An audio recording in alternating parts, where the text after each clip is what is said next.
Assalamualaikum warahmatullahi wabarakatuh.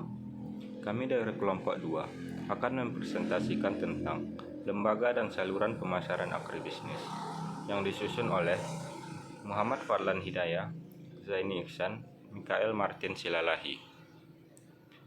Yang materinya pertama, pengertian lembaga dan saluran pemasaran agribisnis. Yang kedua, penggolongan lembaga pemasaran agribisnis. Yang ketiga, pengertian saluran pemasaran agribisnis. Yang keempat, faktor-faktor yang mempengaruhi saluran pemasaran agribisnis. Yang kelima, fungsi-fungsi pemasaran. Pengertian lembaga pemasaran agribisnis. Lembaga pemasaran agribisnis adalah badan usaha atau individu yang menyelenggarakan pemasaran, penyaluran jasa, dan komoditi dari produsen ke konsumen akhir, serta mempunyai hubungan dengan badan usaha atau individu lainnya yang berkaitan dengan agribisnis. Penggolongan lembaga pemasaran agribisnis. Menurut penguasaannya, terdapat komoditi yang diperjualbelikan. Lembaga pemasaran dapat dibedakan menjadi 3, yaitu yang pertama, lembaga yang tidak memiliki komoditi. Yang kedua, lembaga yang memiliki dan menguasai komoditi-komoditi dipasarkan. Yang ketiga, lembaga pemasaran yang tidak memiliki dan menguasai komoditi yang dipasarkan. Berdasarkan keterlibatannya dalam proses pemasaran, yaitu yang pertama tengkulak, yang kedua pedagang pengumpul, yang ketiga pedagang besar, yang keempat agen penjual, yang kelima pengencer. Saluran pemasaran agribisnis. Pengertian saluran pemasaran secara umum merupakan kumpulan organisasi atau lembaga yang bergerak di bidang penyaluran barang atau jasa untuk sampai kepada konsumen akhir. Saluran pemasaran digunakan agar efisiensi yang tercapai lebih tinggi melalui pengalaman spesialisasi dan skala operasi perusahaan.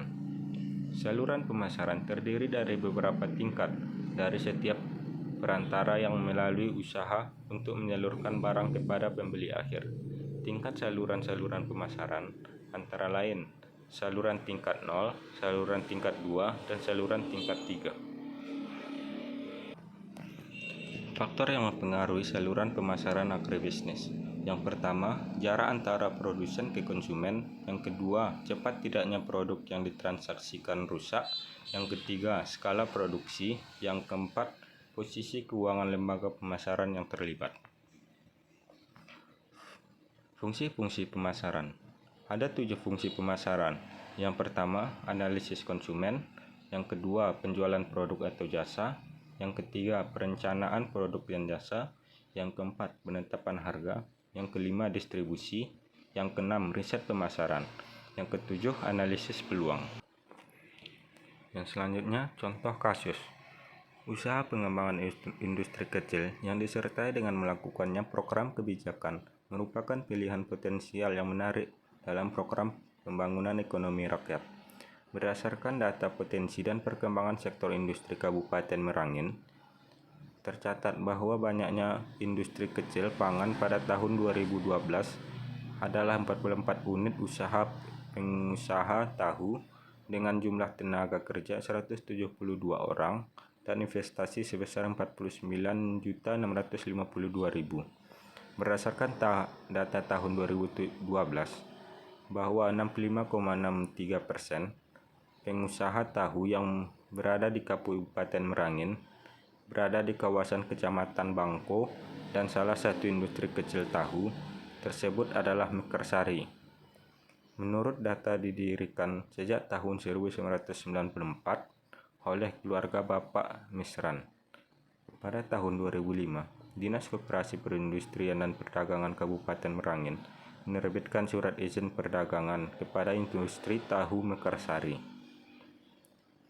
Pada tanggal 14 Maret 2005, sebagai direktur utama adalah Bapak Misran. Alamat perusahaan di RT 15 RW 04, Kelurahan Pematang Kandes, Kecamatan Bangko, Kabupaten Merangin, dengan nilai modal dan kelayakan bersih perusahaan seluruhnya tidak termasuk tanah dan bangunan tempat usaha sebesar 22.615.000, serta surat keputusan Bupati Merangin pada tanggal 16 Maret 2012 tentang surat izin tempat usaha, di mana kapasitas terpasang produksi sebesar 6 juta potong per tahun.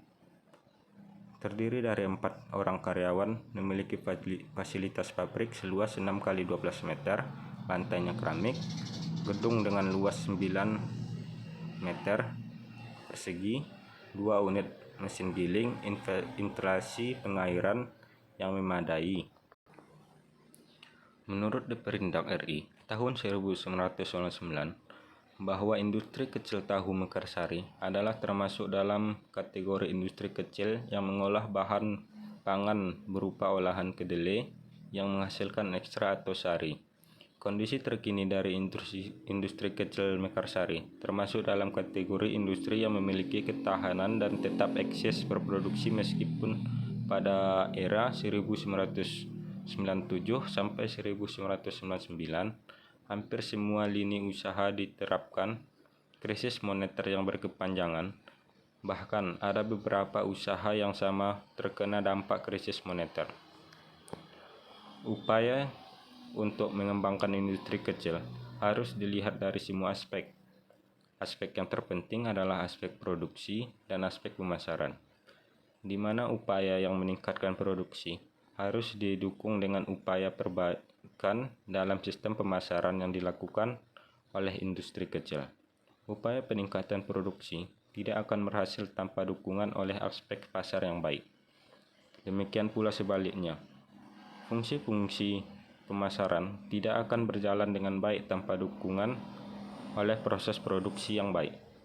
Proses produksi yang berlangsung dengan efisien yang didukung oleh sistem pemasaran efisiensi pula akan dapat menciptakan kondisi yang tergantung bagi produsen. Demikianlah presentasi kami dari kelompok 2. Apabila terdapat kesalahan dan kejanggalan, kami mohon maaf. Assalamualaikum warahmatullahi wabarakatuh.